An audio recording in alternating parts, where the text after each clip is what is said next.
And now, our feature presentation. You are watching a master at work. Hello, everybody. My name is Rafael Chacín, as known as El Capitán Rafucho, and welcome everybody to another episode of Let 'em Speak with El Capitán Rafucho. Each episode, we can talk about from sports, music, pop culture, travel, and all these trending news, from the controversial to the most funniest. And if you subscribe to my channel, please, it's free. You can write down YouTube, which is El Capitán Rafucho, and bam, there's videos, there's reactions, live streams. Also, you can follow me on the social media, Twitter, Instagram, Twitch, Kick, everywhere. And right now on this episode, we have a special guest. Now we got to discuss about for the king and queen of the ring on Saudi Arabia, but also Double or Nothing, and his own independent wrestling company. Ladies and gentlemen, I had to introduce to you the man of the hour, Mr. Dylan James. I'm very glad that you accepted for the interview. So right now, let's talk about for the king and queen of the ring, which is going to head on Saudi Arabia. And I know it's going to be part of the 10-year in Saudi Arabia because it's going to be until 2030, which is kind of like very confused. But there's like 5 matches that we're going to explain about for Gunter, Leo Valkyria, and of course, Cody Rhodes versus Logan Paul for the Undisputed Championship. But between for the episode of SmackDown, there's Randy Orton versus Tama Tonga and Nia Jax versus Bianca Belair. So what possibilities they're going to have on your mind to see all these 5 matches between for the king and queen of the ring, which is the king and the queen of the ring, because I was very confused right now. King and queen of the ring on Saudi Arabia. But for the king, I think the king's kind of set in stone. I mean, with the way that they're booking this entire rivalry between Drew and Jimmy and Punk and all this other nonsense, it's been a nice little collab that they've kind of like bunched themselves into. So they've kind of backed themselves into this weird little corner where they kind of have all the freedom to do whatever they want creatively. They can kind of go with whoever they choose. But I think the fans want to see one, and what actually is going to end up with what we get. What we get is probably going to be completely the opposite of what we're expecting. With Tama having history within his family, being his other relatives being previous kings of the ring, I think that falls into his favor. But I think the fans really want to see Randy. But I think Tama makes the most sense. That immediately puts him in a contendership. They bracket those people that are mid-carders or just debuting into a completely different realm. So they don't necessarily treat them as important. They're kind of expendable if they need to be. But they've really kind of backed themselves because they've put him right along with Solo and his brother, and I think that's kidding. I think that needs to make him relevant, especially with Solo already having not so much legitimacy. I mean, what has Solo done besides beat John that makes it relevant for his career, for him to be the one that leads the bloodline? There's not really a lot of names, a lot of big things that Solo can do as the leader of the bloodline without legitimacy. And you can only do that now because you've built Solo up the way you have. You're building yourself around, so that means you need to make Tom Galoa and Tama Tonga the important parts of that faction. Granted, I think they should be going for tagged gold instead of pushing him towards a King of the Ring push, but I mean, to which their own. And I think that's a good start for Tama, to be completely honest. Coming from a fan of New Japan, seeing where he came from, I think that's a good step. Let's not run that. Let's not try to make her a joke anymore. Let's try to put some, emphasis on the fact that she's not just a big woman in wrestling, but she's skilled if she wants to be. You've got yourself, you get a big budget from the Saudi Arabia crowd and the finances that go behind making this show possible. We've talked about it in the past. A lot of other companies have done this where they've tried to go to different countries and try to make a lot of money with using that as their political agenda, trying to push that where, we're here because we want to support you, but we also are here because that fat check that you give us. And that's what a lot of the fans that follow for WWE get behind when they go to the Saudi shows is like, oh, we're expecting, because they're paying the big bucks, we're expecting some big shit. Which I think we're getting to that point where fans are going to start realizing like that's not really going to happen every time. I'm excited, man. I especially because I've watched Swerve come from where he started, and as a follower and a fan of him from the Indies all the way through the beginning of his career, going into doing all the things he did outside of WWE and going into Lucha Underground, going to other MLW, all those other things he did, were just amazing. And to see where he got to now is great. I don't think as an opponent, I don't think his opponent's a very great wrestler. I think a lot of people have that opposite opinion compared to me, but I don't think Christian Cage is the greatest wrestler in the world. And I definitely don't see this storyline lasting long. Yet, unfortunately, Christian Cage isn't one of those guys you can build a big storyline around and push for world title status for a long period. They tried that in TNA for a while and it didn't work. They tried it again in WWE with the him beating who was for the world heavyweight title, that one last match thing. That was stupid. It didn't work for him then either. So this is just going to be another flop, unfortunately. But Yeah. hopefully Swerve's going to be able to make some legitimacy for this and make it feel like we're not just beating up a legend here. All right, nice. Move on to the next topic, and we're talking about for Double or Nothing, which is on the NEW in Las Vegas. Remember the last time, which is in 2023, they had the opportunity to see the four pillars of the WWE: Jack Perry, MGF, Darby Allin, and Sammy Guevara. But right now, it's completely different because there's no Jack Perry, there's no MGF, there's Swerve Strickland versus Christian Cage for the championship, and of course, there's Willow Nightingale versus Mercedes Moné for the A&E TBS Women's Championship. So how do you feel about for Double or Nothing 2024? Do you think that it had the same energy like the last year, or do you think that the matches could be like a great impact, or it's going to be a lackluster? Yeah. I think that's going to be awesome. I think as far as like, big pops and big names for the pay-per-view, I think, with the way that they've booked themselves and the way that they can make this storyline between any of these matches, I think they have great opportunities to bring either legends back or bring some new guys in and make them feel important automatically. We have a lot of great independent wrestlers that are becoming free agents. So I think some of those big names are going to start getting picked up by AEW if they don't get picked up by somebody else like New Japan or TNA before WWE decides to just discard them anyway. If they don't have a lot of pops, I mean, there's bound to be a couple matches that are going to be barn burners. I mean, the Nightingale match. I mean, if anyone's not a supporter of Nightingale, I think that woman can out wrestle most men, and you can bet my bottom dollar on that one. I mean, completely honest. There's not a lot of other skilled bigger guys besides Keith Lee that I can really think of that can do some amazing things as a bigger woman in the wrestling industry. Nightingale may not be the biggest woman in the world, but she's still a pretty big girl and she can do some pretty awesome things.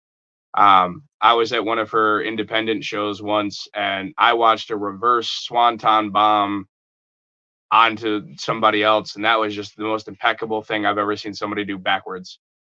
All right. So let's just move on right now because I just saw for the social media that you create a independent wrestling company called Wrestling Internet Network.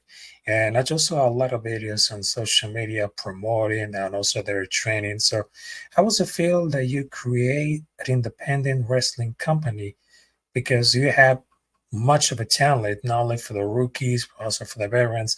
How was about the process to bring those talents in that company? Because we never see that before because we just had like a regional, local, national wrestling companies. But I really think that they could be like a game changer. I'm glad that you bring this up because I've been doing this for a really long time, and Mhm. I've looked for opportunities where I'm able to come out and talk about it, with other wrestling fans and other audiences. Because a lot of independent wrestlers don't utilize promo class, and I work with in New York, and there's some places called Club X. Shout out to those guys over there. And they're independent wrestlers. They're out here in New York, and they go all over Pennsylvania, New York, New Jersey. They do all of that.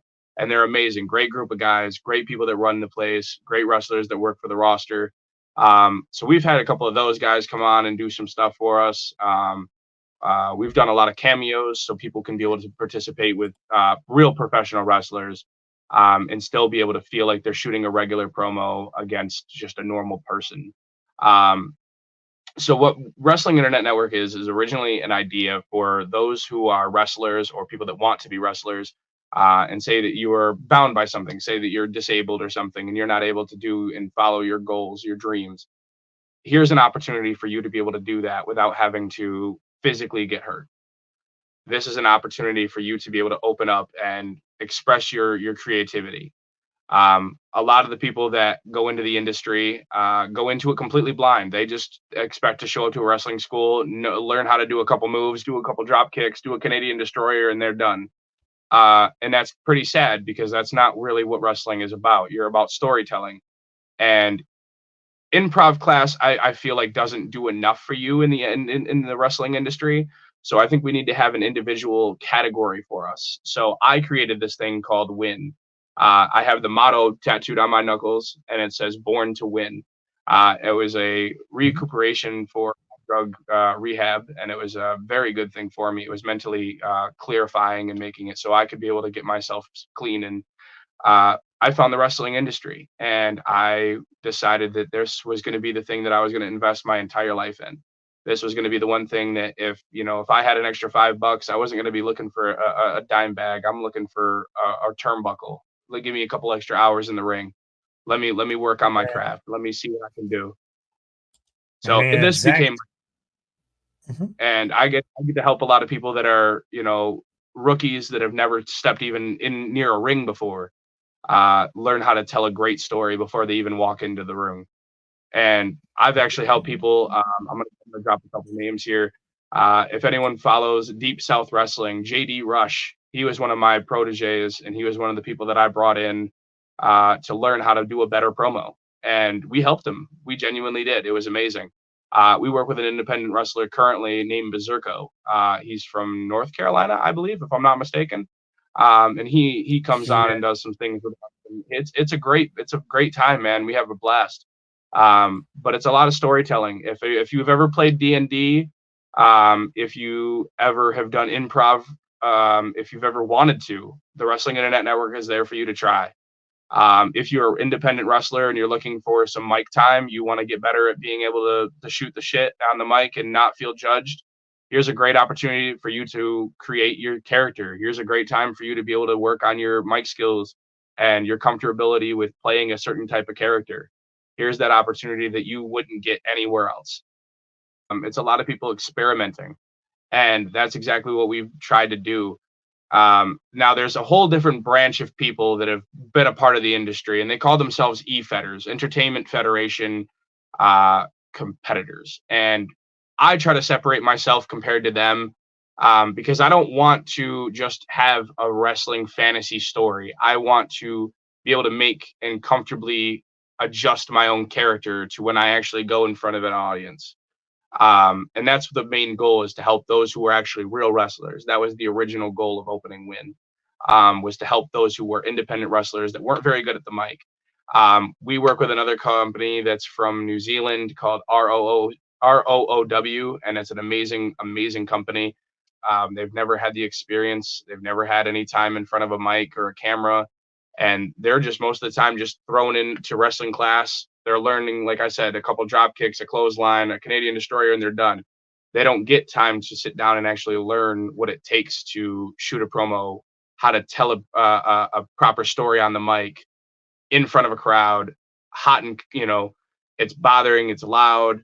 You got to be able to get comfortable with that. You got to be able to be comfortable with people screaming at you. You have to be used to people not necessarily giving you the creative freedom that you want, and you have to be able to help fight for that.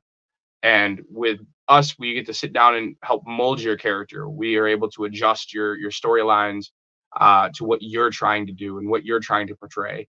Because once you're able to bring it in front of a real crowd, or say you bring this to a management office and be like, hey, listen, I've been working on my mic skills. I've been working on this character. I've already done this. I've already tried it out in another place. Is this something that's going to make any money for you? Is this something that I can be able to pick up and bring to another company and make it a big gimmick, make it a big story, make it all about the company to do this? We've got people all around the world. We have people from Canada, New Japan. We've got people from all over the world, and it's great. I love it. I've never met so many different types of people, so many different walks of life, and sitting down with them and going over their story and where they've come from, what they want to do with their lives, why they're so passionate about this sport that we all love. It just the stories you hear, man, are just mind blowing. So thanks for having in this amazing interview on Let Him Speak, talking about for wrestling. So, Mr. Dilo James, where can we find you on the social media, and where can we join the internet, which is the Wrestling Internet Network, the WIE? So anyone that is interested, there's two different ways you can do it. You can hit us up on TikTok at the Wrestling Internet Network. It's all one word. Or you can find us on Facebook at the Wrestling Internet Network, and at the bottom of it, it'll say Promo Club. And the reason why we call ourselves a promo club instead of an e-fed is because we're based around the actual industry. We're not about a fantasy league. We're not about hopes and dreams and what ifs. We're about trying to make that possible for you. We have connections with real wrestling companies that we can actually get you booked in. We have real connections with people that have done this for over 35 years and that would love to sit down and educate you on how to be better at your job, and how to be better on the mic, how to be better backstage, how to do this, how to do that, how to be helpful, how to be useful inside the wrestling industry, because there's so many different ins and outs that you can do, just as a fan, that you wouldn't even expect that you could do as a career. Thank you. And of course, this has been another episode of Let Him Speak.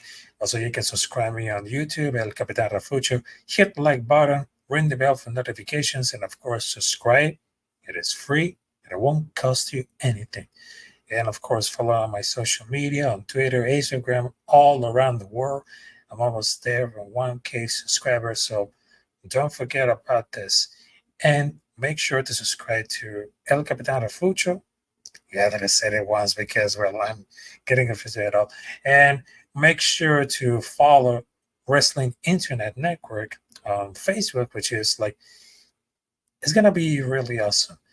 My name is Rafael Chacín, as known as El Capitán Rafucho, and we'd love to see you on the next episode of Let Him Speak. So have a good one, folks, and peace out.